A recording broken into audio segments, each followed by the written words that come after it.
norms and stereotypes to making sure that the butts are wet.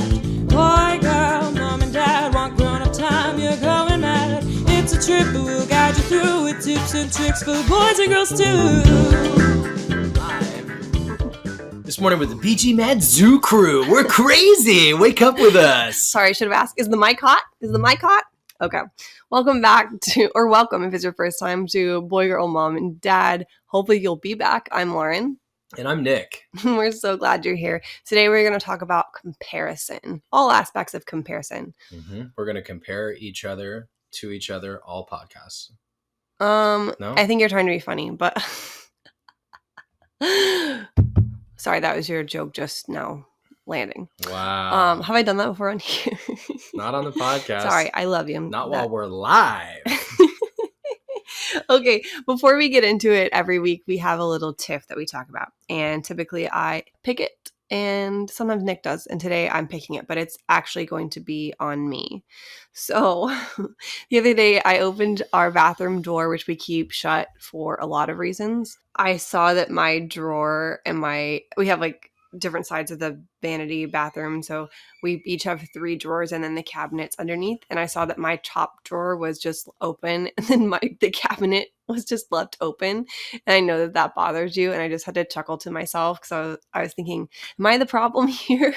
But I think it's because I'm going to be back. I will leave the fridge open because I'm about to put something back in, and oftentimes you will close it, and I will leave a drawer open. And in that case, I obviously did forget. It doesn't really bother me, but for the most part, I'm leaving it open because I'm about to put something back in it. So why would I waste more energy closing it when I'm about to just have to open it again? That logic can be used for anything. That's like saying I went to Target, but I'm going to come back to Target. So why would I leave Target? Amen. Why would I leave Target? No, because you have other things to do. Doors exist to be closed and opened. You need to use them. The fridge is a big one. It's not the same as a cabinet or a dresser drawer. But if you leave the fridge open for minutes, which is what happens, it's not seconds, minutes while you're unloading things, and you just are over by the sink doing something and the fridge door's open, all of our stuff in there isn't cold anymore. That's the reason we have a fridge. To keep things cold and fresh. So why don't we just get rid of the fridge and we can keep all our stuff on the counter? We could just move by the ocean and just let it sit in the Pacific Ocean and it just would be... Yeah. And the cabinets, I hit my head on. Okay? So you're leaving them open and creating a hazard for me. I don't feel like you're that much shorter than me either. Like they should hit your head too. I have hit. I'm not saying I want you to hit cabinets with your head. No, the cabinet that I've continually hit my head is the one that's above our toilet. I'll be leaning over maybe the outlet that's right there to the left, and I'll come up too hard and hit it there. Or the cabinet in our hallway. That hurts really bad. Yeah. Yeah. But also I really meant it about the Pacific Ocean. Maybe I'm just thinking my uncle had a neighbor. I don't think they're his neighbors anymore, but a neighbor in Costa Rica who they didn't have a fridge, and they would just put the cooler in the little river nearby, and it would keep all of their stuff cold. That's kind of cool. It is cool. Literally. You know, it would help if you kept the door to that cooler shut. I also just wanted to mention, because I don't know if it's going to make me sound dumb, but it was in the last several years that I had the thought, or you let me know about it, that the oven doesn't just stay that hot. Like it heats up and the heat is in there. I just didn't think about the heat. Sorry, finish what you're saying because I don't understand what you're saying. You think it just always stays the same temperature? I'm thinking, the oven is heated up. I'm not thinking about the heat escaping. And so I understand in the regard to the rules of baking, like you don't want to just open it up. It can mess with the rise. And so I knew that, but I didn't know why. I just knew I wasn't supposed to. And so I guess I just thought that I've already preheated it to this. It's going to stay at this temperature. Yeah. I actually know why, the nerdy reason of why. Yeah. So heat tries to go to places where there aren't heat. Yeah. So like when you open the fridge, it's not that the cold air is escaping. It's that the heat from outside is going into the fridge and changing the temperature in the fridge. It's the opposite problem with the oven. So when you open the oven, that's typically much, much hotter than the room you're in. Yeah. The heat in there is like, great, I've got so much more space to fill. And it goes out really quickly. I guess that also makes sense. I remember in fire training when they talked to you about if you're having to escape a fire, that the heat rises. And so to like crawl on the floor. That's Is that kinda similar. similar? Yeah, it's similar. This also kind of leads me to my next point. Wait. Do we need some action items out of this, Tiff? What are the action items? Well, I actually brought some data with me. Oh, did you? Yeah, and it's not clickable on the iPad because I think I didn't allow it to be clickable. I don't know. It's right here if you want to try to click it. Sure. I wanted to talk physics with you because physics was one of your majors or something. I don't know. Physics is whenever I had to drop. No, that was chemistry. I just clicked on it. My high school had the International Baccalaureate program, and that's what the track I was on. And I dropped IB chemistry at the semester to do AP chemistry, and then I did straight AP physics, which I don't know that I would have made it through IB physics. But I wanted to talk about it because it's talking about entropy, right? Which is whenever the energy escapes from something, which is kind of like what we're talking about. I don't know if I'm going to say it right, but it's how much is lost. Right. So negentropy. It's something that they are talking about to help your life run smoother, and that whenever you have, so I think about clothes on the it's a social science term. Okay, I've never heard of it. Yeah, right. And it's about how whenever like a sock is on the floor, it's lost its energy, but you've also kind of lost your energy to pick it up. And so It's so not a physics concept. Okay, well, I just thought it was interesting because it's kind of where we're talking about the drawer being open or stuff being on the floor, and how entropy can be discussed to how there's a little bit of chaos in your home. Yeah. And how to fix it. So I'll link the article. I just thought it was fun data. Minimize energy loss, maximize progress. That's one of the subheaders. Yeah. And what do I always say about our twin pregnancy and how it's funny because I'm a project manager? Yeah. Minimize pregnancy, maximize child output. Yeah. Mm-hmm. Anyway, I just thought that was fun. But if you wanted action items from our Tiff, I mean, I think it might be close good. the drawers. It might be good to have some action items. Yeah. I think that I could pull up the data about how much is lost in temperature when you open the fridge and keep it open. It's something like every second there's a significant temperature drop. So just something to think about. If our eggs or cheese or lettuce or whatever's in there goes bad quickly, we can actually help to stop that. Okay. Yeah, it's never like I'm doing it on purpose. I know. It's more so I'm just trying to work smarter, not harder. And so It's like your things on the floor strategy, which goes against negentropy. No. Yes, he's talking putting about something in your way on the floor is adding to the mess in your house. But reducing the chaos in my life, because if I forget something, then that's bad. What Nick is referencing is that if I have to bring something with me, I don't want to forget it. I will put it in front of the door. I'll put it by the door or with my phone so that I don't. And sometimes it's seemingly in the way. It's in the way so that I do not forget it. I actually support that piece. It's when you put other things in the way in the house to not forget them besides just leaving. Yeah. That's I mean, my side of the bed has all the stuff that I need to do for the twins' baby books that I haven't. And so that is definitely a problem that I need to just sit down and do. But anyway, do you have any other action items from that, or can we start the show? My negative equivalent to that is piles. Yeah. I make piles on my desk and on tables. And didn't I send it to you? I just don't like to run into I don't like to look down when I'm walking in familiar places. So I kick things. And I realize when our kids are going to have Legos, this is going to be a terrible problem for me. But just like, if we're putting things on the ground, that's frustrating to me. But it's not that I'm the world's cleanest person. Well, and Legos I think are different because what I'm putting on the ground, if it's on the ground, it's usually big enough to where you're not really going to step on it, or shouldn't really. But if it's smaller, I will put it elsewhere. Anyway, you ready to start the show? Let's go. Show started, babe. Show started. We are live. We are live. All right. So today we're talking about comparison. And this topic was actually listener requested in regard to comparison of kids, specifically twins, which I loved this topic just because we have twins and we can speak to it. But I wanted to broaden it and talk about comparison in every way. We actively chat, Nick and I do, about comparison because we have requested that people don't verbally compare the twins to their faces. I don't know why they would be speaking it to just us, really. Nick and I will talk about things if there's something we're worried about or want to bring up to our pediatrician, but we're not saying like, oh, Cypress, why can't you be as strong as Olive? Or, comparison, things like that. Yeah, so talking about weight, milestones, all that good stuff, but we're going to broaden it. Before I get into the ways that we are going to discuss, I wanted to ask you a question. Are you sad when people say the twins look like me? Because that's them comparing them to me. No. I didn't think so, but I know people, specifically moms or dads, if the child looks like the mom's dad over them or something like that, do have a problem with it. I've seen, and feelings are valid. I've just seen videos of the mom saying like, oh, please lie to me and say that they look like me. I've been carrying them for 9 months, blah, blah, blah. And I guess I never really thought that. Did you get sad when people ask if they look or say they look like me? No, but I also thought that they were going to look like you over me because I feel like you have not more dominant genes. My traits are just recessive, and I know you have some of the. Yeah, I saw you. I just thought they were going to pop out with dark curly hair and be a little bit more olive toned. That's something you build as you get towards adulthood. The dark curly hair. Yeah, you don't fix it for podcasts. You look messy sometimes. Hey, I mean, my hair is but you got like beautiful painter's colored hair, so it doesn't really matter what painter's it looks like. colored. Well, like a beautiful like pastel streaks. Color. I'm trying to give you a compliment here. You're tearing it apart before I say anything. No, I'm sorry, but do you know what pastels are? I'm making fun of you. Pastels are like Easter colors. I'm going to leave my compliment alone. I didn't finish it. Thank you. Sorry. Are you saying that I have beautiful streaks in my hair? No, I'm saying that your hair looks good enough to not have to do it. Oh, thank you. I appreciate it. And there are pastel colors that look like the color of your hair. And I know that pastels are a ton of different colors, but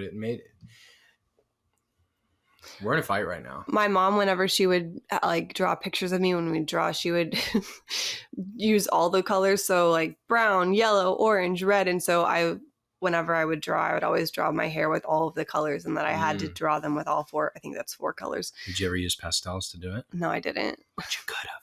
No, because we don't have to get into your question, no, it doesn't make me sad. But I don't think in my head I expected my kids to be copies of me or you. Mm-hmm. I think it's cool, like it's a cherry on top, or it's the gummy bears on the mint chip ice cream, if you know what I'm saying. That the top, that's a story for another day. They're toppings, like the extra things. It's cool if they look like both of us in some ways. Yeah, I agree. I don't expect, in my head they're their own people. So no, it doesn't. I'm interested in people's opinions because I don't see the same things everybody else does because we see them every single day. So it's like some days I see me, some days I see you, but I don't look for that. And other people, like, I feel like that's one of the first things you look for when you look at other people's kids, or it's at least noticeable when they look like strikingly similar or just completely not. Yeah. But it doesn't make me sad. No. Good. I'm not that it's good that you don't feel that way, but I'm glad you don't get sad because I think people say that a lot. People have different opinions. It's not like there's a lot of people are like, Olive is your mini-me. And I'm like, yeah, she is my coloring, but I think she is your face shape. And Cypress has more of my face shape.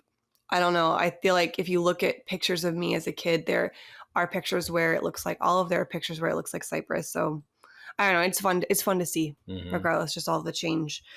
Okay. So talking about comparison, it's everything. It's not just comparing your twins.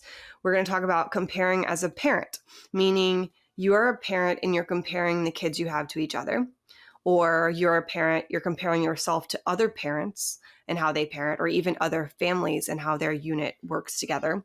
Or as a parent, you're comparing your own parental dreams to your child and comparing them to yourself.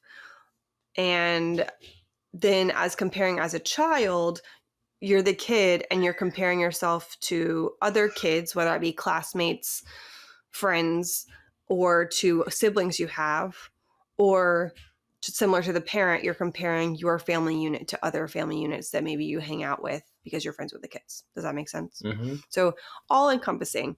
And there's a book that I am almost done with. I haven't finished it. I hope to finish before this, but it's called Siblings Without Rivalry. And it's written by the same people who wrote How to Talk So Kids Will Listen and Listen So Kids Will Talk. It's a great book. Would recommend. They also have I think it's by one of their daughters.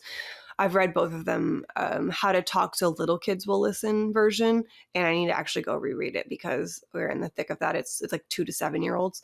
But I wrote down a ton of stuff, and yes, it's about rivalry and fighting, but I think a lot of that has to do with comparison in lots of ways. So I wrote down notes, and we're just kind of going to go through them.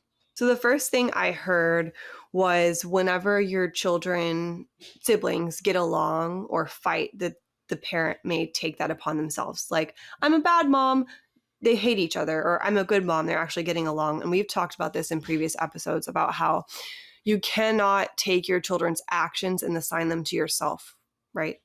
Yeah. So we talked about this in sleeping. Like, they're not sleeping through the night because of something I did, really. They're their own person. Or when your children make mistakes, even as an adult, that is not a reflection of you. You can't feel that and take ownership. You can feel sad, but you have to separate yourself from that, and that they are making their own decisions and it is not your fault. Yeah. It's easy to like see the child in the restaurant that's having a hard time, and you shouldn't think that that's bad behavior in general, even though it's tough to not think that. But seeing that, it's easy to think like, oh, the parents letting them run wild, and this is an environment the parents created. And I do think there's a piece that probably does contribute to that, both positive and negative, but I think it's a small piece. To your point, like, they're making their own decisions. We can help to create their environment. We can set up standards and moral structures and things, but we can't make them do and make them be the way that they are. Yeah. I mean, we can talk about a 25-year-old, but have you ever tried to make a toddler, a 2-year-old, do something? Yeah, it works every time. So within siblings specifically, but also it will bleed into their relationships throughout their whole life. Instead of owning it yourself on like how they're getting along with each other, you can equip them with how to have good relationships by listening, respecting, resolving, like being a friend to make a friend type thing, which I think is great because it's hard in the moment, again, to take yourself out of it, but I don't know, necessary. So something else on that section. So like, I'm a bad mom, they hate each other, or I'm a good mom or dad and they're getting along. That is not comparison. The comparison piece comes in when you're considering your behavior or your child's behavior compared to other families that you see.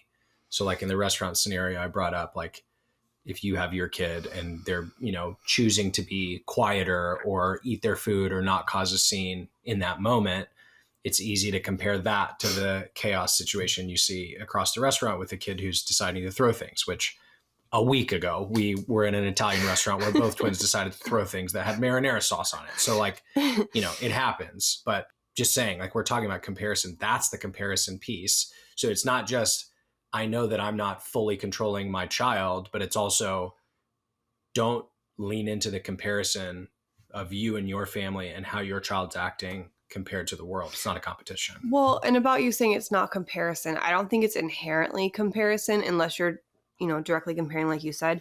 But I think that there is an underlying comparison, at least in me sometimes when I'm thinking about, oh, why can't it be like this?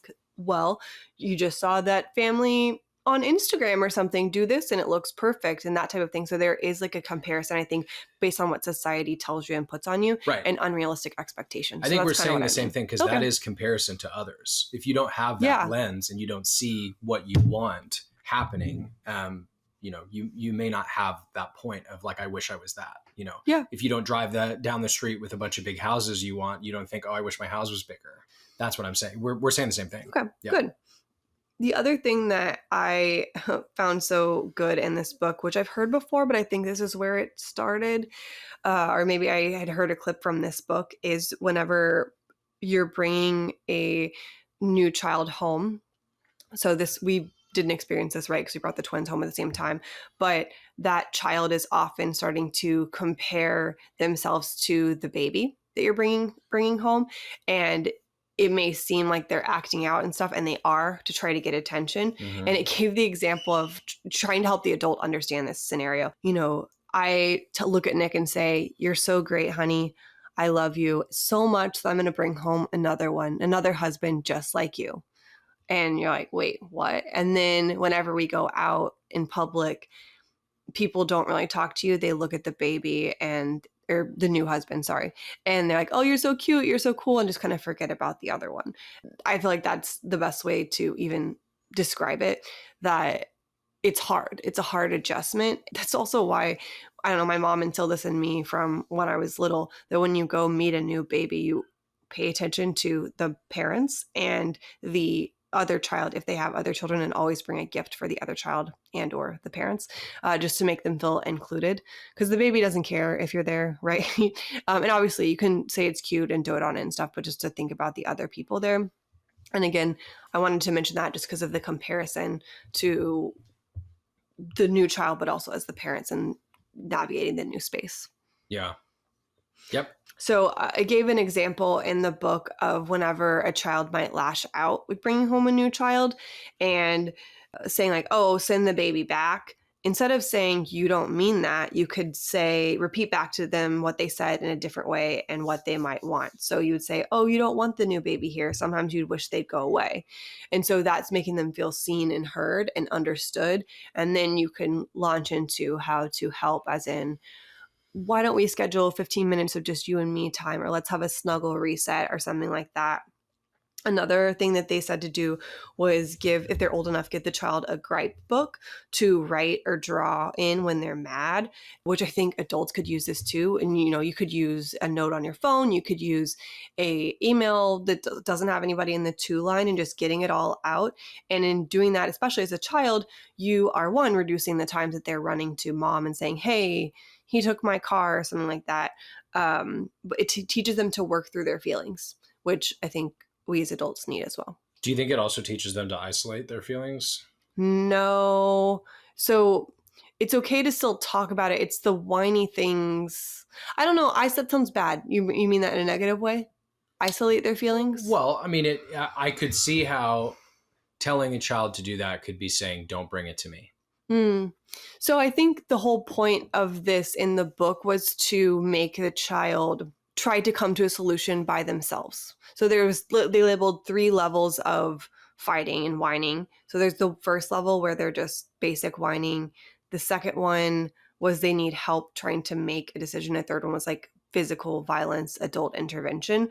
And they are trying to equip the children. So with siblings specifically, whenever you make a decision in a fight of like who gets the toy car, you are taking sides. And so that leads them to compare to their other sibling, and maybe they're not good enough or you like them better. And so once they're old enough, it suggests that you say, I hear what you're saying. That must be really tough. You all need to come to a solution together. And you'd be surprised all the examples that they gave of how that worked. It doesn't sound like it would work, but you are taking the burden off you. You're then not, even if there is a quote right way to do it or you have an idea, you're not saying that to them because they can take that as favoritism and compare to a sibling. And so this was just another way, if it's just like a minimal issue of just getting it out, writing out, and they kind of realize, oh, it doesn't matter as much. So I don't think it's teaching to isolate. So it's not so much, don't bring it to me, go figure it out yourself. It's more like, hey, go figure it out and we're going to talk about it. Sure, yeah. So like it's Exactly. both. Yeah. Exactly. And one of the other things it said that I really liked, because it makes total sense for adults alike, like children, not until the bad feelings come out can the good feelings come in. So a lot of times with kids, you try to insist upon good feelings, but they need, and I need this, to acknowledge the bad feeling and then move on. Because that is a way of making it just the feeling pushed down and isolate their feelings and that they don't matter. Yeah. When really they do matter, you need to work through it and move on. Yeah. Have you seen the illustration of like positive intent and positive thought versus negative thought and negative intent? So you're talking about saying, instead of me saying I have ulcerative colitis, I say I'm healing from ulcerative colitis? Yeah. Like that? So that's a great application of what I'm saying. There's an actual visual that I saw. We're on the same page, but there's a visual I saw of like, okay, your mind is this bowl of water and it's in a clear glass bowl and it's clear water. Nothing's in it. You can see completely through it. It's like good water, right? You take a negative thought of like, oh, I'm not good enough. And it's like a dropper of black or red ink. Yeah. And you drop it in and it spreads throughout. And it's not completely black, but it's mostly like dark gray, big impact from a little tiny drop, right? Mm-hmm. So the logic is you don't even need a ton more of those black drops. Like most of your thinking now is consumed by that negative thought. And it takes a long time to pour pure water back in, rather clean water, not pure, but clean water back in. That you have to do that a long time for that gray color and that black color to start coming out. So the point is like the negative thoughts and the negative intent are a lot more pervasive and stay around longer. Kind of matches what you're talking about. Right. And we talked about it, I forget which week it was, but we talked about it when I referenced the book, The Untethered Soul, and just letting feelings move through you versus keeping them because you store them in your body. And one of the book that's on my list, on my holds list, is The Body Keeps a Score, and about how, whether it be trauma or a really big fight or something like that with a friend, family member, whatever, is kept in our bodies and how to move through it. So I think that perfectly kind of ties in with what you're saying about it may seem small, but you have to like work through it no matter how small, because they can also build up. Yeah. And like the feeling part is important too, but to your point, in many podcasts, like there's not a bad feeling. It's okay to feel what you're feeling.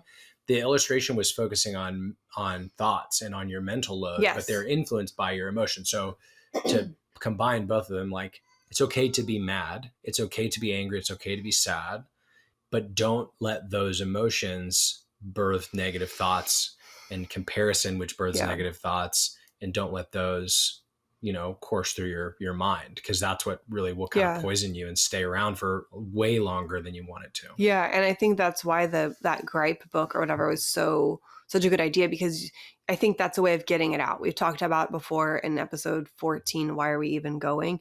About one of the ways you can push through hard things is to say it out loud or write it down or just get it out of your head so you're not internalizing it like that. And I think it can help you work through that, get it back to the clear water faster. Okay, so I already said it, but comparing kids contributes to sibling rivalry. And I think most people would say, oh, I'm not comparing them. But a lot of the things that we do will make them compare themselves, even if it seems harmless. And one of the things that also made sense to me when I was listening to the book was a lot of times if there's a kid who is praised a lot for their actions, the other kid will basically act out and say, if I can't be the best at stuff, I'm going to be the best at being the worst. And just kind of like that be their, one, a cry for help of attention and wanting that for themselves, but also a way that they feel, I guess, kind of good about themselves is they're good at something. Yeah. And one of the ways that it talked about on how to combat that was to save enthusiastic compliments for the ear of the child who did them. Children often experience praise for their siblings or other children as a put down to themselves, which I think adults can take that too. But ways to do it is describe how the child might feel or the person might feel whenever they put in the work for something. So instead of saying, you made the basket, so that's describing what they did. You made the basket with the basketball. You've been working really hard at that. Or you made the basket. You must feel so proud versus I'm so proud of you. Or just a way that the other kid, if they're not good at basketball, may feel bad about it, even though it's not about them. Because you're obviously going to be around other kids or siblings whenever these types of things arise, but it just assigns it to that child and not from you, and that's not an important factor for your love. Yeah. Yeah. Because they're separate individuals. Yeah. The reason I'm looking weird is I think about this a lot when you like compliment the other child when one has just been complimented. I don't think that's bad, but I think and I've said this before, I think it can foster an expectation in that other child. So I understand what you're saying. I understand the positive intent. I don't know practically where the middle ground is, because can a compliment to one child make the other child feel inadequate? Sure. Should it?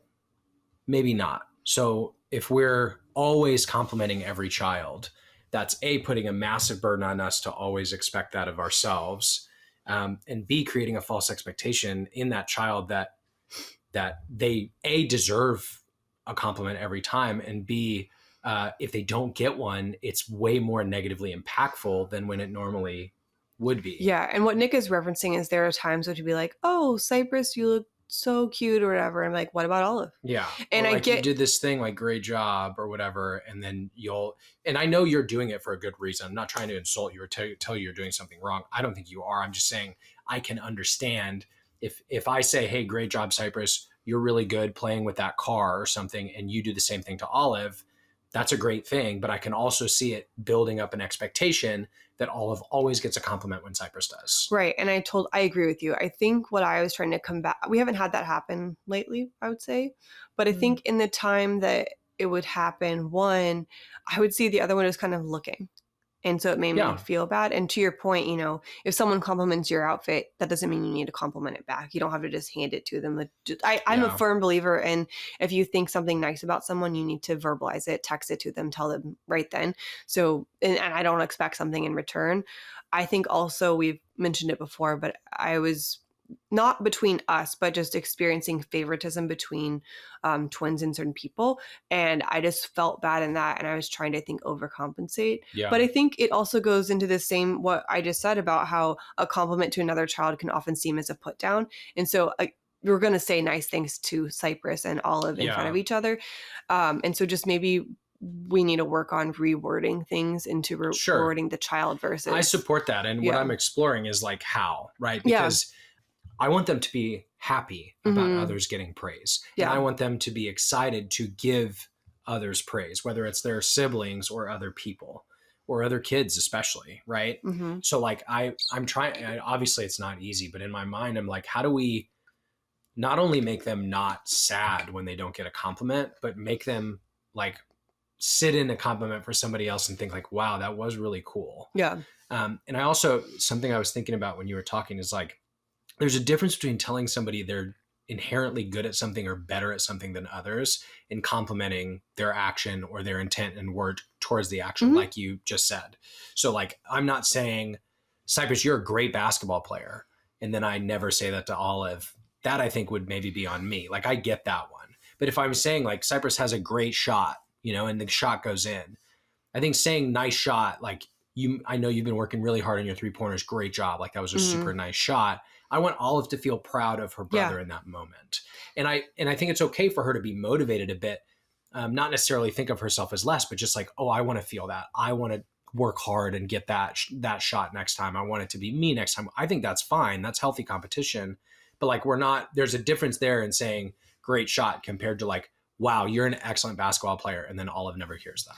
Right. And I think a big thing, because Olive may not be a basketball player, so she doesn't need to hear it, which kind of goes into equality, which it's like forced ranking. Talk about in a minute. Yeah. But one thing I feel like we've been good at is trying to help them be proud with themselves. So they're not looking to us or other people for validation. And, you know, when they finish something, they'll clap for themselves, which it's so cute, but also I love just because, again, they're cheering themselves on. But what you said, like I said, goes into equality, which we're going to talk about. One of the things that the book said in as far as equal, just because I feel like I grew up in an equal home, not in a bad way, in like you get what you needed and then our gifts were equal, right? There wasn't favoritism shown, but you know, if my sister needed sneakers, I didn't get new sneakers just because she needed them. It's that type of thing. Like a good, healthy, you know what I'm saying? But I think I struggle with trying to be even, overly like caring about it when it's not as big of a deal. And one of the things that it referenced in the book was a mom had 2 kids. The first child, she was not able to nurse for different reasons. The second child, she kind of wanted to and had the ability to nurse at this time, but didn't because she felt bad that the first child did not get the benefits of breast milk. And so she didn't. But then she went back and sat with those feelings and said, you know, that probably I was trying to be too equal and it wasn't about that. Like they're different people and nothing will ever be equal. And you can't go into life thinking everything's going to be equal because it's not. And then it gave another example of they gave a wife asking their husband, do you love your mom or me more? And people don't want to be loved equally. They want to be loved uniquely. So saying that, oh, I love you and my mom is not what she wanted to hear. She wouldn't say, oh, that's my mom and I love her, but you're my wife, my partner, I love you, blah, blah, blah. That's directly to her. And that's how kids want to be loved too. They want to be loved uniquely.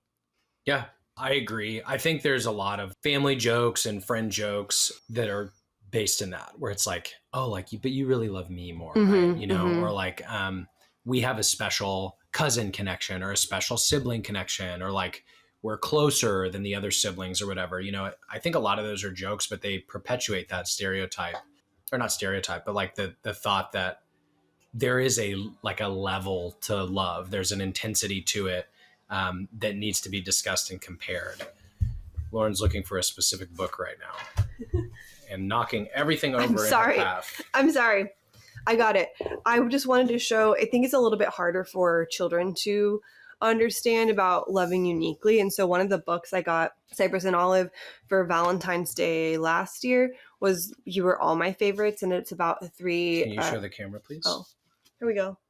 You're all my favorites, and about 3 baby bears, they start to get nervous that their parents love not necessarily the other one more, but love them less. And so the littlest bear is like, oh, are you sure you love me? I'm really small. And they're like, being small doesn't matter. The 2 of them are boys, one's a girl. And so the girl's like, are you sure you love me? They're both boys and I'm a girl. And then the other one says, are you sure you love me? I don't have a white patch on my chest and the other 2 do. And so again, they're comparing themselves, and they don't straight up say, I love you uniquely. They say, like, you're the 3 best baby bears I ever did see. But they do ask if those physical attributes matter. And so that's a book that I think is good. I'll link it in the show notes for you. But it's really cute, and especially good if you have multiple children. Yeah, that's a good one.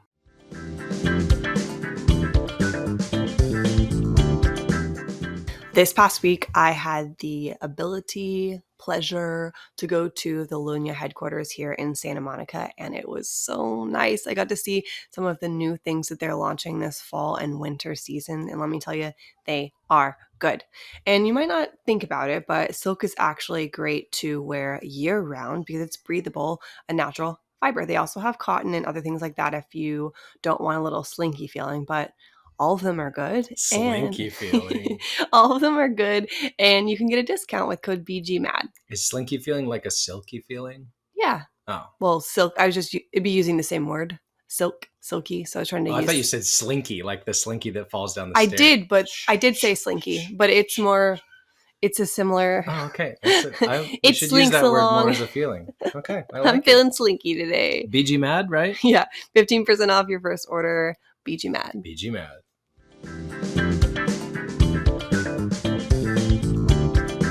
My sister and I'm actually recording this on her birthday, August 2nd. Happy birthday. Happy birthday.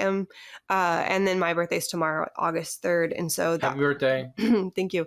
And it was not necessarily hard growing up with our birthdays together. I don't have memories of that, but I could see that being hard. Yeah, but it was, it's back to back. So hard for my parents. Shout out to my parents. But they were always very good about us doing what we wanted to do. So we did like a family birthday dinner on August 1st. We usually had, I think, spaghetti and meatballs. And then my sister would get to do whatever she wanted on her birthday, which is usually sit around and watch movies. It's a summer birthday, so we weren't in school.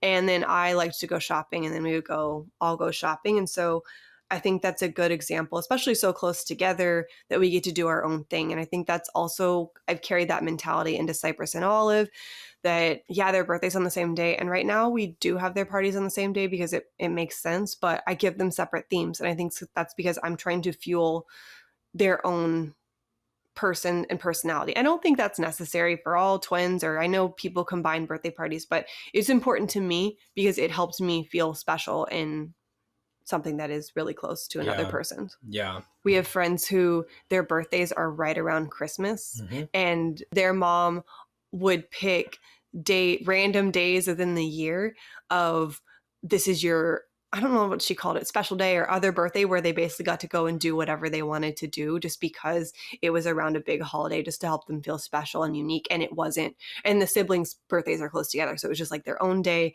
where it's not sandwiched in between Jesus's birthday and their brother's birthday. Yeah. It's good. It's nice to pay attention to those things, especially, like, I know we're not specifically talking about twins, but with twins or people whose birthdays are on the same day or really close, like, yeah, it's a nice way to make them feel special. For some reason, when I was writing this outline, it made me think of White Christmas. And excellent movie. Whenever Danny Kaye says to Bing Crosby, I want you to get married, I want you to have 9 children, and if you only spend 5 minutes a day with each kid, that's 45 minutes, and I'd at least have time to go out and get a massage or something. I don't know why I didn't think of it, but back to favoritism and equality. We're not promoting favoritism, and we're not really even promoting equality. It's unique to each child, each person. But back to how we kind of group kids put them in buckets, whether we think we do or not, or compare them. An example how this can, be carried with them for their life, essentially. One example they gave was an oldest daughter, which I don't feel this way per se, but an oldest daughter gave the example of, I have a brother and a sister. I'm the oldest child, oldest girl, and I was always pegged as the responsible one and praised for being responsible, to the point where my siblings thought, okay, you're the responsible one. I'm just a dummy, essentially. So I'm just going to lean on you to do everything. And that has followed them into their relationship, into how they interact their whole life. And it gave the example of maybe giving the one who maybe is not so responsible or is not so organized. Maybe they said, I have 2 kids, one's more of a slob, one's more neat. I asked the one who was more of a slob to help me organize the pantry, and she did an amazing job. And not only did that help me see her in a different light, but it helped her see herself in a different light. So basically giving your kids opportunities, or your friends or whoever, to kind of see themselves in a different way and believe in themselves, so that they can do other things that maybe their other sibling who they see is very good at, that they can do it just as good. Yeah, that's good. Another example they gave of comparing your children in a way that you may not even realize you are is by listing their birth order. So the mom said, oh, this is my oldest son, this is my middle son, and this is my baby. And she was like, oh, shoot, I'm literally, I'm babying my baby. I'm making the oldest one be more responsible. And then the middle one, I'm basically saying, be more grown up. And that's not really fair. And just to maybe say other things about them, or just introduce them by name. I think with twins specifically, I use the reference as the twins, but I also use their names. And to me, saying the twins is more like, these are our kids, these are the kids, our kids, that type of thing. But I know especially identical twins will often get annoyed, from what I've heard, because I'm not an identical twin, with just being referenced as the twins and not their names. And I think I use things interchangeably, but I could see how that is a comparison, because as a twin, specifically identical twins, could be really hard, because you're constantly being compared, because you're almost a carbon copy, but you have differences even within that. Yeah, I think with our twins being fraternal, it's probably not as big of an issue. Mm-hmm. To me, saying the twins to me is the same thing as saying my kids. Mm-hmm. Yeah, I could see it for identical. But we do experience comparisons just because one of them is bigger, or people like, oh, I can't believe they're twins because of the size difference. Or they don't look identical, or super similar, or whatever.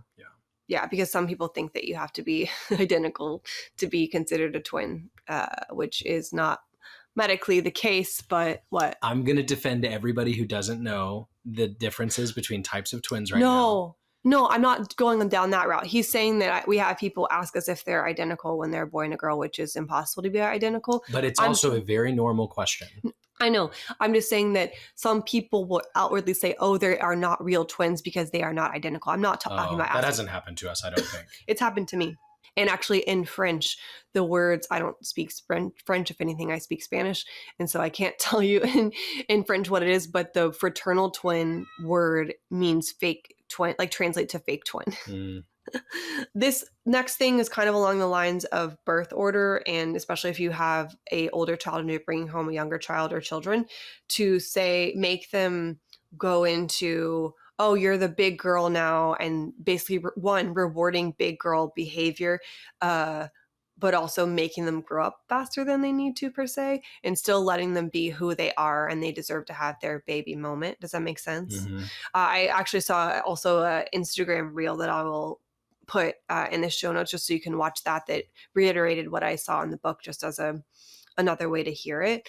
Along that lines, what I really liked of when you're comparing, or when siblings are comparing, one of them will often feel the victim. And sometimes it's hard to see who started something or whose fault it is, which again, it's why it's good to kind of like let them just kind of figure it out if they're able to, if they're old enough. But what you say has a direct impact. And so if you're saying that they're the victim, then they're going to lean into that. And so it gave the example of 2 older kids were trying to con the younger child out of ice cream and saying that it was poison. And instead of saying, oh, stop it, older kids, you're being mean, or leave her alone, she gets sad whenever you pick at her or something like that, the mom said, oh, the little one, whatever her name is, we'll say Nikki. Little Nikki is too smart to be conned out of her ice cream from y'all. So that's empowering her to say, oh, I am too smart and leave me alone. I can't remember who said it, but there was an Instagram video, I don't know that I'm going to be able to find it, of how a mom basically empowered her child from not necessarily bullies at school, but semi-bullies. And instead of when they're like, oh, you're mean, I'm not going to be your friend anymore, and just say, okay. And that one kind of makes the bully mad because they don't know how to react to that. But it also empowers your child to be able to push through things, and there's less of a comparison there. Yeah. Another thing that I think, as far as like the kids comparing themselves to each other, is in what they're good at, whether it be academics or sports or anything like that. An example they gave was playing the piano, and that the older child was playing the piano and was kind of struggling learning, but as you do, learning things, it doesn't really come naturally. And the younger sibling saw that child trying to play, and then after they were done, came up and played it perfectly. And that's some child prodigy stuff, but it made the other child automatically compare themselves and think that, okay, why am I even doing this? They're way better than me, or it came easier. And as a parent, you have the opportunity to let them know that doesn't matter. Like, what this child is good at has no bearing on what you're good at. And they could say something like, oh, it's a waste of money, or why even try? But it's not a waste of money. Do you like doing it? You're getting better. You should try to like instill that, because I feel like this sounds like I'm an old millennial or something like that. The generation we're in, or maybe how parenting styles are, it just lets kids quit when they're maybe just need to push a little bit further, and don't quit right then. Maybe just give it another week or so and see if you like it. Can we push through this before, like, building the endurance to push through hard things, because they're going to go through hard things and things won't always come easily. Yeah. What are you saying there? What are you recommending? Well, in this case, that the child playing the piano, like, you don't have to force them to keep playing, but do they ask them if they like it? Say that they were getting better, or that it's not always easy to pick something up. So basically, don't let them just quit because they're seeing their sibling play better. Yeah. I mean, this is where I think comparison is powerful. Like, if you see somebody who's really good at something, you do have an opportunity to be motivated by that. Not necessarily with the expectation that you're going to be better than them, but just to see what's possible. So, like, for example, if a kid sees another kid that's doing really well at playing piano, right? You can like ask that kid, or you can like have them hang out. You can say like, oh, how did you get here? Like, what are some of the things you did? And then you and your kid work on those same things. Same thing, work with sports. Having somebody else be at a different skill level than you is not a deterrent, or I think I don't want it to be, is what I'm trying to say. That's cool. You don't want it to be. I think it is for a younger child. I think you look up to, say, a Tony Romo, a Jason Witten, when you see them, when you've been working hard at something and you see your 3-year younger sibling come up and do it perfectly. I don't think that's inspiring to you as a child. But what I'm saying is it can be. I don't think most kids are going to feel that way. No, I don't think you're understanding me. I'm not saying that the child should not feel less than or marginalized.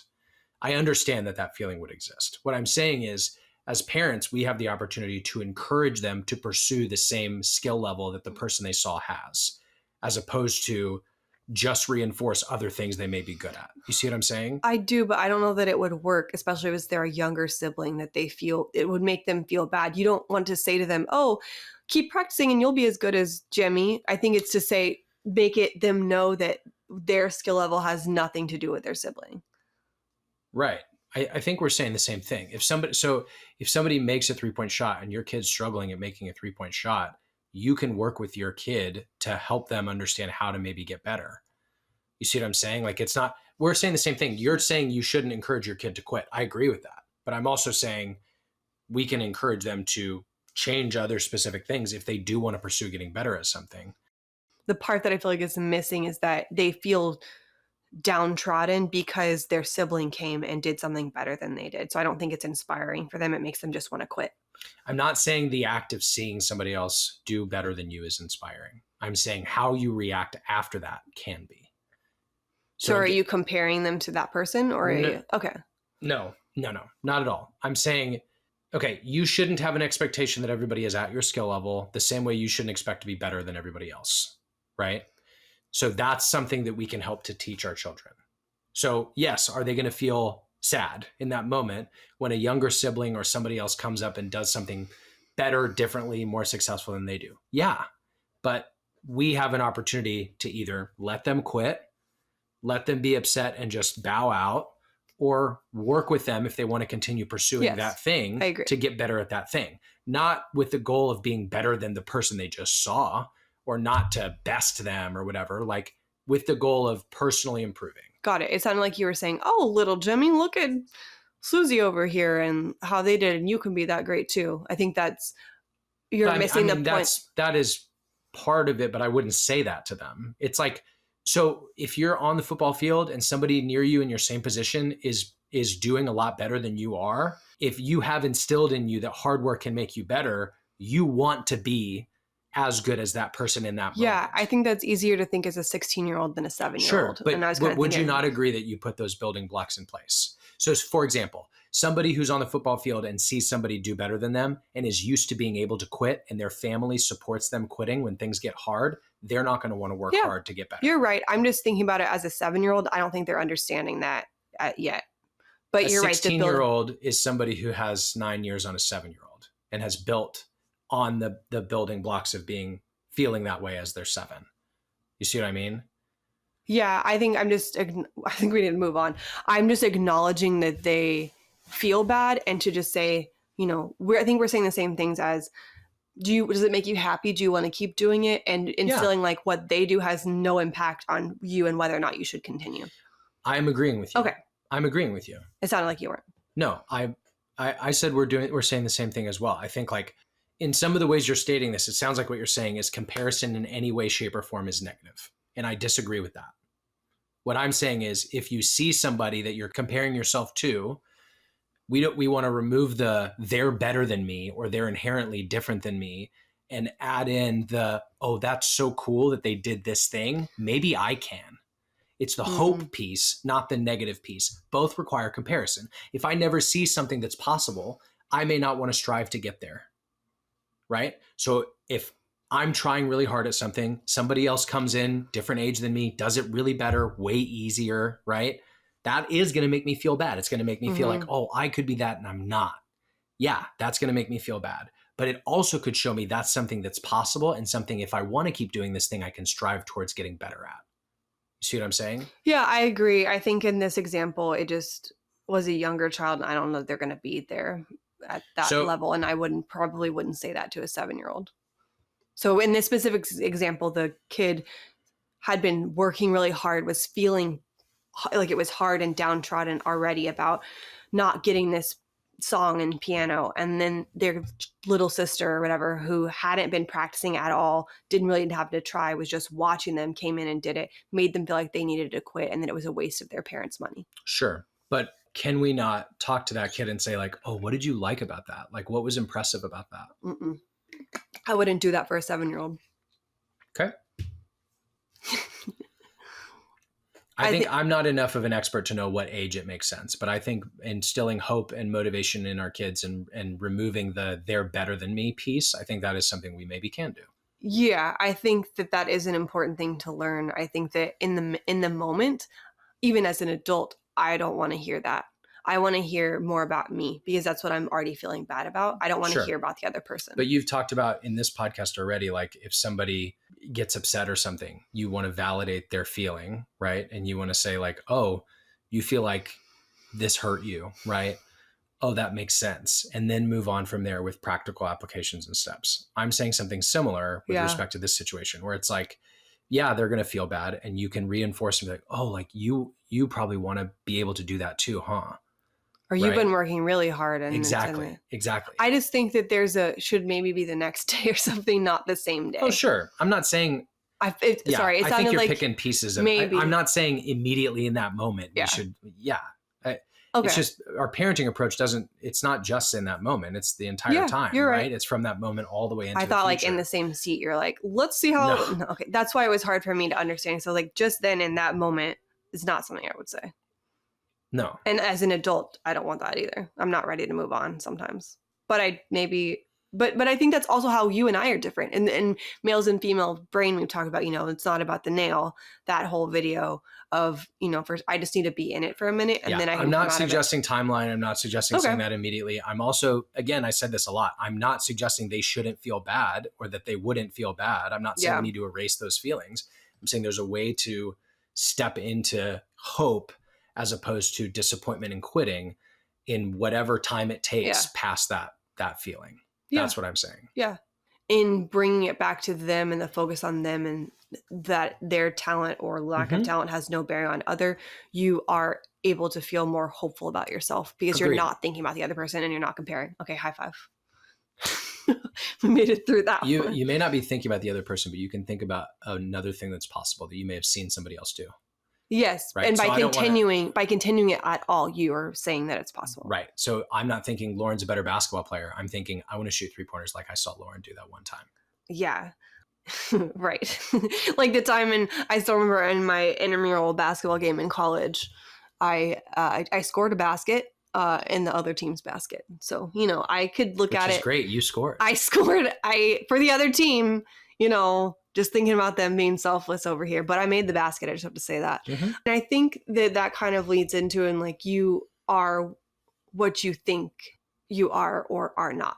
And that you can kind of meld into like, oh, I'm responsible. Or you saying I'm forgetting things. And what you tell yourself you are, you are. And I think looking back, I had this conversation with my sister. I don't think that I'm exceptionally good at anything per se. I think where my talent is that I'm able to be resilient and I have a good work ethic and I work hard. And so that's how I'm able to be remotely good at things. My sister and I had this discussion whenever we were skiing in Colorado earlier this year and I was going up the magic carpet on the bunny slope. And I was like, it doesn't bother me that I'm not good at this, or great at this yet, Nick. I'm not great at it. Yeah, we're going skiing again. It's kind of par for the course. I had friends who they just had not the it factor, but I always had to study hard. I always had to work really hard at, dance moves or things like that. And I'm not resentful of that. I think that it made me appreciate things maybe more if I was just inherently really good at something. But maybe I also kind of think about myself as like, oh, I am not what I just said, like, I'm not really great at a lot of stuff. Like I have the mindset I'm not good at skiing, so I'm probably not going to be good at skiing. So my point in is saying that in complimenting kids, like you're responsible or you're good at whatever, it also is sometimes telling the other person who's in the room that they're not good at that, or they may not be as good, or that they can't be the responsible one. So just be nice to yourself and get positive self-talk, but then also think about when you compliment your kids, kind of what we already talked about. Compliment them as the person and what they're doing and the effort and stuff they're putting into it, not just the blanket thing that they did. Yeah, no, am I being confusing? I don't think you're being confusing, nor are you a person that is confusing. So stop assigning negative things to yourself. Thank you. I think what you just said without realizing you said it is that you're a super hard worker and the things you're good at require hard work from you. That seems pretty good to me. I wasn't having negative talk about it. I'm just saying that I have had. You said you don't think you're good at most things. It doesn't come easily to me. And I think I've just been around other people where things just come super easily to them. And so. Do you think it's possible that you are assuming things come easier to them? I'm trying to not be as specific as possible to make somebody feel bad for how that they are. But I could study in any grade level and be studying with the person the whole time, the same things, and they would do better than me on the tests. And we were studying together. So I'm saying like I have to work and I would study outside of them, and I knew that they didn't study outside of that, and it just came easier to them. And so I'm not assuming in these moments. These are moments from my life that I don't want to make. So I don't feel bad toward. I'm not telling you you're wrong. Okay. I'm telling you I think your perception is you live in a world of Michael Jordans, and you're just a guy who shouldn't play basketball. Maybe that's what it feels like. Maybe to me, because I think what you're not honoring there is like, sure, a specific concept may come quicker to somebody else than it comes to you, but you're not considering work they may have done to get to that point, or that there's a lot of other things that come way easier to you than they do to that specific person in that moment. Like we talked about earlier, things that your parents tell you that you are, so you assume you are, right? Like I had this with math and physics. It was some of my strengths to be able to understand those concepts quicker than others in high school and a little bit in early college. And then I met real humans that were way smarter than me, right? Yeah. But I carried with me for a long time, oh, this is something I'm better than most people at. And I was good at it, but I wasn't better than most people by any stretch of the imagination. And there were a lot of other subjects like English and anything that had to do with memorization, foreign language that had to do with memorization, conjugation, and all these other words that I had those tutoring sessions because I needed them. And I had study sessions with friends because I needed them. I didn't grasp those concepts very well. And I was envious of the people who could, but I didn't remember that very much. I remembered, oh, I'm really good at math and physics. You know? And I think I never had something that I was really good at, and it's not like people telling me, it's more like standardized tests and that, oh, I scored higher in this than this. Or also just have to say, I have a very talented, beautiful, gifted group of friends, and I don't regret being around them. I don't have negative feelings towards them, but I'm not trying to compare, but in comparison, it's harder to compare. I'm not trying to. Was that a difficult sentence for this podcast? I'm not trying to compare, but in comparison. Okay. This isn't about you, but I think we need to finish this point. Yeah. Did you do well in high school? Yeah. Did you go to college? Yeah. Did you do well in college? Yeah. You're a hard worker who knows what you need to do to be successful. Yeah. That's something you're great at. Yeah. I don't care about somebody you sat next to that tutored you that got something super quickly when you didn't. What that says to me is maybe they A, didn't have to work very hard, which not a great quality, or B, they worked really hard when you weren't seeing it and it didn't stick in your head as a memory. Yeah. Again, these aren't points that I'm upset about. They're just things that I remember. So I'm just saying that those are thoughts that I've had as not being great at. I'm not the best at anything per se, except being myself and my work ethic, which again, to your point, I would rather have my work ethic than being super good at something, because I feel like those people stereotypically kind of lose it at times. And I like my ability to push forward. Do you take pride in your work ethic though? Yes. And your memory? Yes.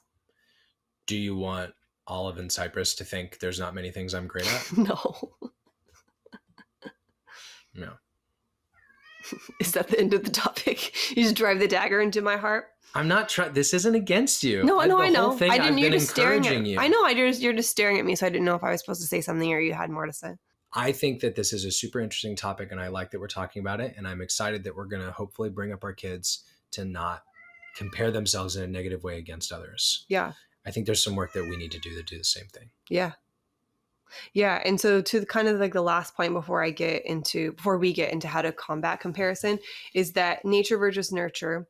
Yes, kids are born with traits. We've talked about it before, as they're a blank slate. Their parents don't have a ton over their lifespan. Sorry, our cat is meowing in the background. She started doing this at 2 a.m. Did you know that? Yeah, I know, because sometimes she's standing right over me when she does it, like looking at me. Sometimes she will find a spot downstairs away from our bedroom and I will hear it for 15 minutes.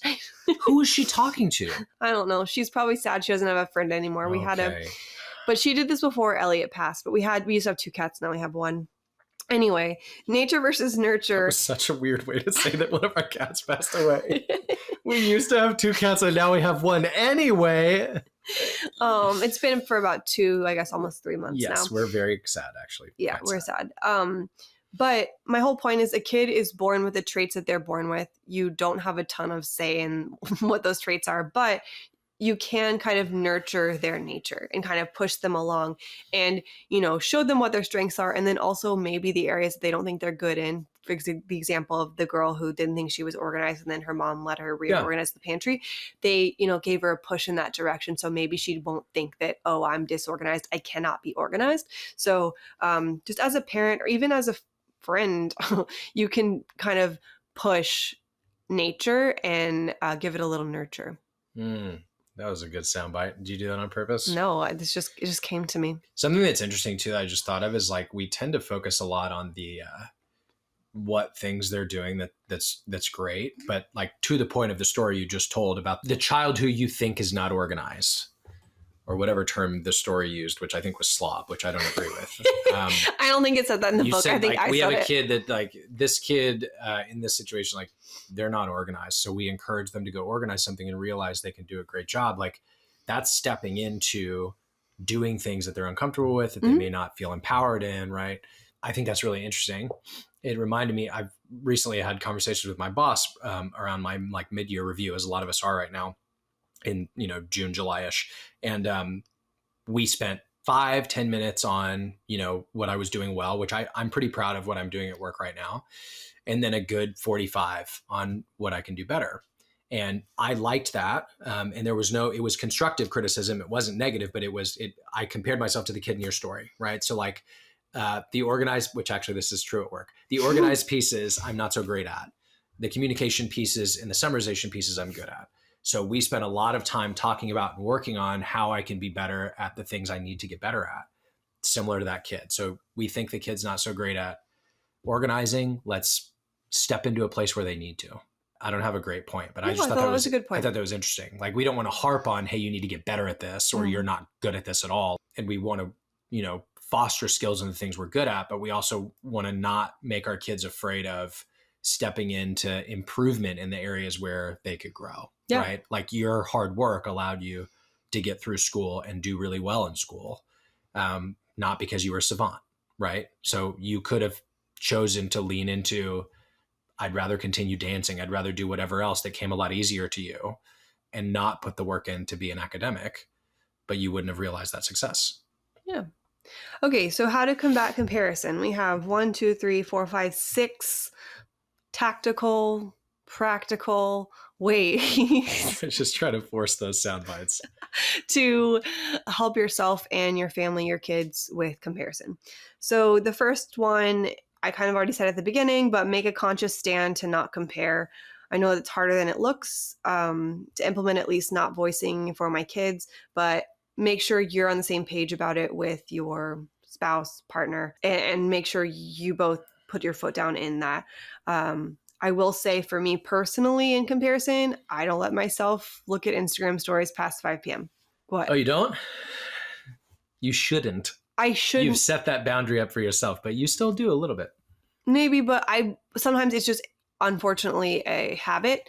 And so it's something I'm like, oh shoot, I should not be doing this. I'm not trying to insult. I'm just saying I'm trying to say in a positive way, that's a goal you've set for yourself. That's all I'm saying. Yeah, because 5 p.m. or even bedtime, maybe I've had a stressful day. Maybe I'm not in a good mindset with work or what I was able to get done. Or maybe it was a harder day chasing toddlers around. And I'm just not in a good mindset for that. And it's, usually seeing what everybody has done that day. And is everybody hanging out without me? Do they not want to be my friend? Wow, their life looks really cool. And so by taking that away, which really I shouldn't be on my phone at night anyway, taking that away has been helpful for me and not comparing, because it's a little dropper in your water tank. It's a little dropper in my water tank. But Nick and I, like I said, as far as application to children, we have made the conscious effort and are on the same page about not actively comparing our twins to each other in front of them. We have private conversations if there's something that we're worried about, just with milestones and things like that. Yeah. The next one is to mute. It's kind of along the same vein, but mute or unfollow or remove yourself from something if it's bothering you. So that could be Instagram, that could be Facebook. In relation to children, for us, that was not looking at apps for kids and milestones. That was really anxiety inducing. We just talked to our pediatrician and took notes and talked to our nanny who's with us and seeing what she thought, if we thought we saw something, and going from there, reading what they should or should not be doing that is kind of stressful, because you're already, and for us at least, we're not actively comparing, but when you have two kids that are the same age, you are comparing in your brain and like, okay, this one's doing this one. Should I be worried about this one with specific milestones and such? That can be hard. And so a way to take yourself out of it is to remove those things, whether it be social media, websites, apps. The next one is, we already said already, but voice your comparison issues with a trusted person. Just so to get it out of your head. Write it down if you can't speak to somebody, but say it out loud. You can be alone for that, but just saying it to somebody, one, can help them build you up, but also just get it out of your head. And so it doesn't fester. Can you give me an example of that? Like a way that you would suggest doing that? You're with a trusted person. Hey, Nick, I'm really struggling with the way that I feel in my body right now. I don't like any of my clothes. And so if I seem frustrated, I'm just feeling really bloated and not great about my body. So great. That's not a comparison. But, and yeah, for me, a lot of times it's how I feel in my body versus seeing other people. But I think the trigger for me would be seeing other moms postpartum and their body, their uterus and stuff shrinking down to back to its more regular size faster, and being able to, not have a C-section bulge like I have. So seeing images and stuff online would be a comparison for me that's triggering. Yeah. And so voicing that to you would be a step I would take. Maybe muting or unfollowing accounts on social media would be, or just scrolling past them really quickly. And then just saying out loud, that kind of goes into the next one that I had listed was daily affirmations. So saying like, I am strong, I am beautiful, my body is healing. Those type of things would be something that I would do. Is that a good example? Yeah. I wasn't trying to be nitpicky. I just No. think like if comparison is the problem, bring up the comparison, Right. and to your trusted person. And a lot of times when you do that to me, whether it's the subject you referenced as an example or others, I try, you don't always love this, but I try and say like, hey, I understand, but their situation is different. They had these factors working in their favor. You had them working against you. They had this thing that uniquely helped them. We didn't have that thing, like that's something I try and do. I don't, you don't always love that. I don't always love it. And I think that goes back to what we talked about earlier with the kid and the piano. I don't really want to talk about the person who's getting it really fast. I need to talk about me. I know inherently that it is not the same scenario and that I shouldn't compare. I think it's hard based on what society tells us and the underlying comparison that I kind of mentioned in the beginning, that it may not feel like I'm comparing myself actively, but based on things that society pushes and images in my brain, there is an underlying comparison level that is affecting me. Otherwise, it may not affect me as much. So your goal in communicating to the trusted person is just for them to listen. Well, and that person can also build you up and say like, I think you're beautiful, or just be also aware of those. They're aware that you're sensitive to that right now, so that it helps them understand, and we might get in less fights or in a tiff or something about just something random when really that's what's bothering them. And then also you're just aware of what triggers them. Okay. So I said the next thing already about like daily affirmations. You can have these on a mirror. You can say them to yourself first thing in the morning. You can have them on your phone home screen, or it could just be, I've said before that my dad will like smile at himself in the mirror every morning to just get in that mindset. And something that also I do for Nick that you can do for somebody else is whenever he says something negative about himself or negative self-talk or talks poorly of himself, I guess those are all the same thing, but sometimes it's physical, sometimes it's mental. I make him say 3 things about himself that he likes about himself, or 3 things that are good or he finds good, just to kind of combat that, getting your water a little bit back to clear. Mm-hmm. Make a list of things to be thankful for and actively be thankful, even with the small things. We talked about that the other week on episode 14. Why are we even going? That there are a lot of health benefits to being thankful, but also when you're seeing what you're thankful for, you are more grateful for what you have and are less likely to kind of get the off balance of comparison. Like, oh, they have a really nice house in a backyard, but then you're like, oh, my place actually is really nice. I can be thankful for this while still wanting something else. And that kind of balances out the want. Mm-hmm. And then the last thing is just go outside. If you're really in a rut, go outside, get some sun on your face or maybe some grounding, take your shoes off. And it kind of goes back to what I said about no Instagram stories after 5 p.m. because I saw it somewhere and I'm not going to be able to find the video, but this is not my original idea of you are not the same person in the morning that you are at night. And so don't trust yourself with the thoughts after 5 p.m. or whatever it was that they said. And so anyway, a way to kind of neutralize that is getting outside, whether that's going for a walk and moving your body. That's also endorphins, and endorphins make you happy. But just stepping outside, grounding yourself can just be a good reset and get you back on track. Mm-hmm. Especially if you work at home and you're not already getting outside. Yeah, exactly. Get a dog, walk your dog. Walk your dog. Okay, so the last thing, is ask BGMAD, and we have a question that pertains to this topic. How do you get your family to stop voicing comparisons? I have twins that they did voice comparisons with, but now I have a singleton child, that means one child, as does my sister around the same age. My mom keeps comparing them now and asking or making comments about how my sister's child is hitting milestones earlier. What would you do? Comments in front of the children? Yeah, like, oh, this child can already say 3 words, or they can count to 10, or that type of stuff. I understand. Oh, yes, in front of the children. Even if it wasn't in front of the children, I think that would still be hard. Sure, but we've also said on this podcast that if we're going to talk about comparison stuff with respect to milestones, that private is the way to do it. Private is the way to do it. I don't think, judging on this question, that it's been in a helpful or concerned manner, more just like a pokey manner. Yeah.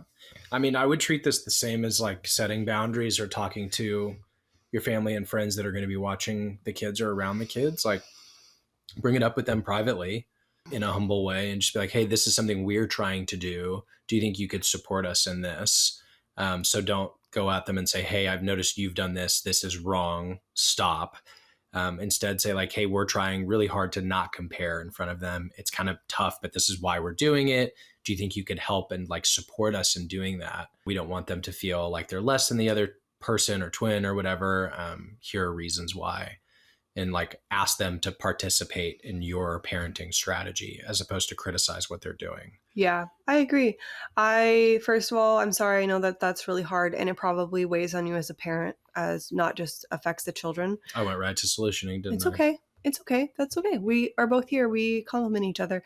And then I would also say, like, have you had that discussion before? Have you asked them not to do this and they continue to do this? Because again, to Nick said, you want to kind of go at it humbly. I still would go at it nicely, but it's a difference if you've asked them not to do it and they continue to do it. And then if they are continuing to do it and you've already asked them not to, I would maybe use it as a teaching point for your kids and say, kind of, reiterate, oh, and even if they're young, right, they can hear things. I think you're just instilling it as a young, like, oh, yes, kids have different, they're their own person. They have different timelines. It's their own timeline. And then, obviously, if you're worried about it, you can talk to your doctor. I would also say don't look at apps, like I said, if you're already having things pointed out. But also go with your gut. And if you think something's wrong or that you might need early intervention with something, talk to your pediatrician. Maybe talk to your partner and or a close friend who can help. Because obviously I think at this point you're also frustrated and you don't really know what to do. And so I think you need to be heard by someone you trust, not in a gossipy manner. Oh, and then the other thing I was going to say, if it's your mom, you need to have the conversation. If it's, if it's Nick's mom, he needs to have the conversation. So you're responsible for talking to your family about it, not the other way around. Rather, you should be responsible for talking to them. Yes, it will be should be taken a little bit easier. There's just weird family dynamics overall. And so that's why we were suggesting that you handle your family and they handle theirs. Yeah. Good luck. It. Yeah. Good luck. All right. Thank you so much for listening to today's episode. We hope you enjoyed it. If you want to follow along, you can follow us on Instagram at boygirlmom.com. You can check out our website where everything is detailed at boygirlmom.com. Send us an email at hello@boygirlmom.com. And as always, if you like this episode, please give us a thumbs up on YouTube if you're watching and give us a rating. Leave us a comment on wherever you stream. We would appreciate it. Thanks for listening. Thank you. See you next time. Bye. Boy, girl, mom died. Gotta wash those butts together. It's a trip, but we'll guide you through with tips and tricks for boys and girls too.